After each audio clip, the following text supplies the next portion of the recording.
Have you ever stood on the bank of the Columbia or any other river, looked out on the water and thought, there's fish there. I know there's fish there. I know there's lots of fish there. Why can't I go fishing for them? Why can't I go fishing when I want? If you felt that frustration, I feel your pain.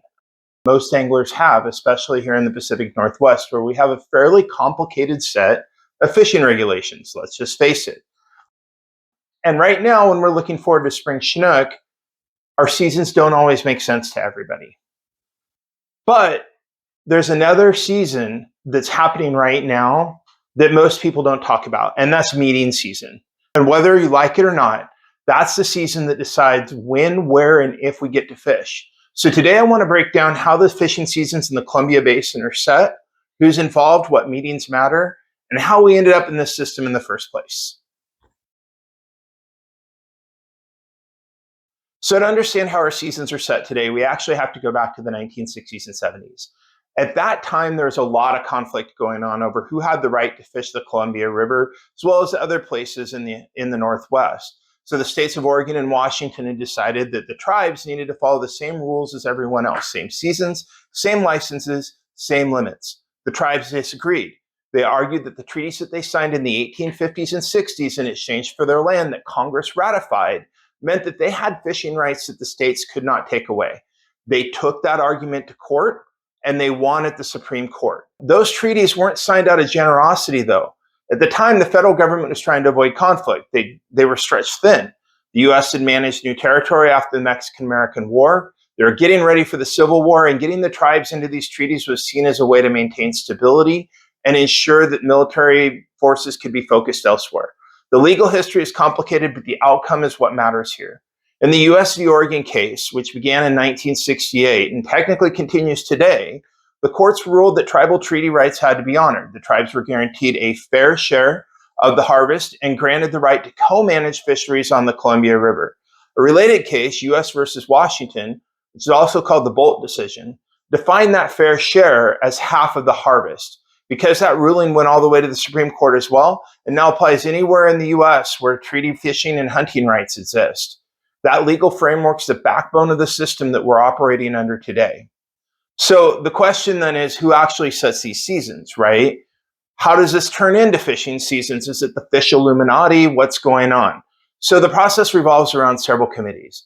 One matters more than others, though, the Technical Advisory Committee, or TAC. The job of TAC is kind of simple, but it's also hard to do. They're supposed to review the best available data, keyword available, and recommend harvest levels and seasons. They don't have public meetings. That's intentional. They're supposed to stay focused on the science and not the politics, not public pressure, whether that's from tribal fishermen, whether that's from state governments, whether it's from folks like me. They then put together a recommendation, sometimes a set of options, that goes to the Columbia River Compact. That is where the states of Oregon and Washington meet with one representative each, and they vote on those recommendations. They also take public comment, and they review those recommendations publicly. So that, even though they generally will approve what TAC recommends, our feedback still matters. That's how we got changes to the Buoy 10 season. TAC members attend those meetings, and they take our feedback back to the next TAC meeting so that they can try and integrate that in and try and be responsive. The Buoy 10 fishery, great example. We really wanted them to start keeping it open through Labor Day for a lot of reasons. And so what they did in order to accomplish that is they added more marked select days, so no wild fish days in the middle of the season, in order to extend it out so that we were able to stay open past Labor Day.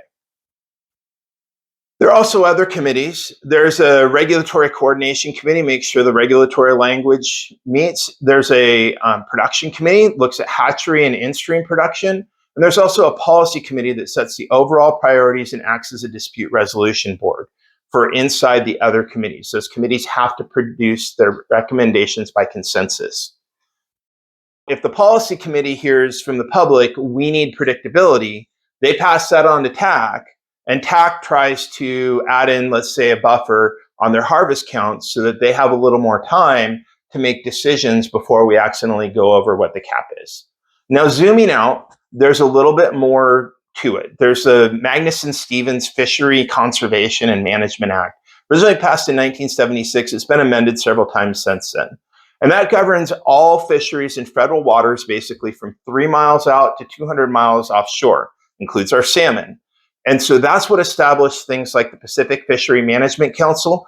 And that legally requires science-based management to prevent overfishing and to rebuild stocks. Really important, people forget that.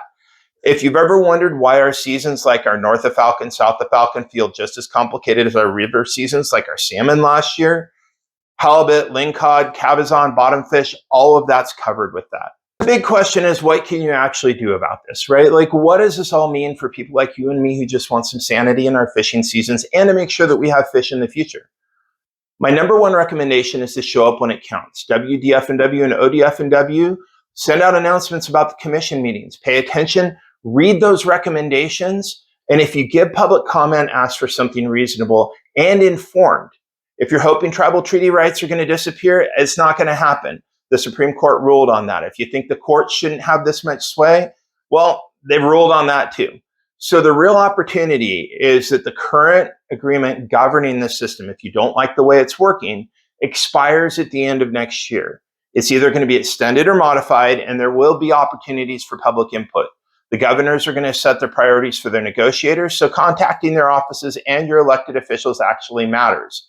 Just remember this, the easiest way to get better seasons isn't to tell so-and-so that they can't get fish or so-and-so that they can't get fish. It's to just have more fish in the river. So if you found this helpful, subscribe on YouTube or follow me on Facebook. If you want to talk in person, I'm booking trips for the upcoming season at riverwandereroutdoors.com. I'd be more than happy to share everything I know about fishing with you, and I look forward to seeing you on the water. The Columbia River and Pacific Ocean offer multiple bucket list fishing opportunities. I study them closely and am constantly learning and revising my techniques. Every time I leave the dock, it is my goal to help my clients have the best day possible. It doesn't matter if your goal is to catch and cook, catch and release, or explore the beauty and history of our area. My name is Jared. I'm captain at River Wanderer Outdoors. What you're seeing now is my morning commute, and I would be honored to help you bring home memories to share.